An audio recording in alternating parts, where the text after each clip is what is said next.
ગઈ તારીખ 22/12/2024 રોજ જે ડભોઈ નગરપાલિકામાં હાલ ખૂબ મોટો પાણીનો પ્રશ્ન ઉપસ્થિત થયેલો છે, એના માટે અમો નગરપાલિકાના ચૂંટાયેલા પ્રતિનિધિ હોય અને નગરપાલિકાના ચૂંટાયેલા પ્રતિનિધિના હોદ્દાની રૂએ અમે જે મોજે કર્ણેટ મુકામે નગરપાલિકાના જે પમ્પિંગ સ્ટેશન આવેલા છે ત્યાં મુલાકાતે ગયેલા.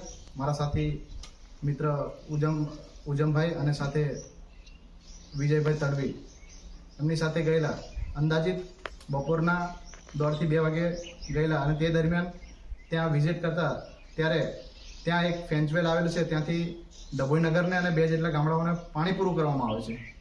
ત્યાં ગેરકાયદેસર રીતે ખનન થતું હોય અને તે દરમિયાન અમે ગાડીની પૂછપરછ કરતા ગાડીના ડ્રાઈવરોએ એમના શેઠિયાઓને ફોન કરી અને ત્યાં સંજયભાઈ નગીનભાઈ ઠાકોર આવો આવેલા અને એમના કેટલાક મળતિયાઓ એમની સાથે આવેલા.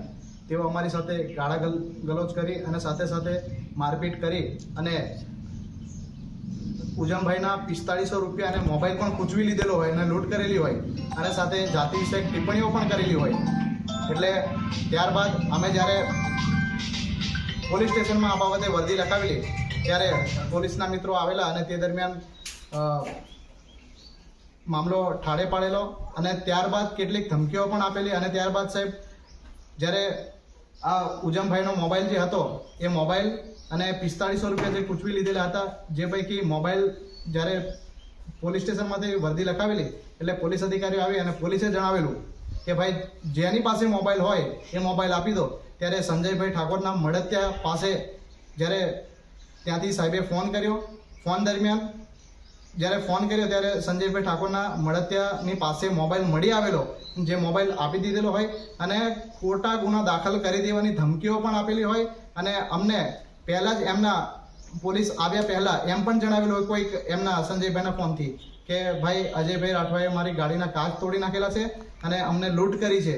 પણ અમે આ મીડિયાના માધ્યમથી લોકોને કહેવા માંગીએ છીએ, અગર જો અમે ખોટા હોય અને અમે જો લૂંટ કરી હોય તો શા માટે પહેલી વાત તો અમે પોલીસ સ્ટેશનમાં વર્દી લખાવીએ?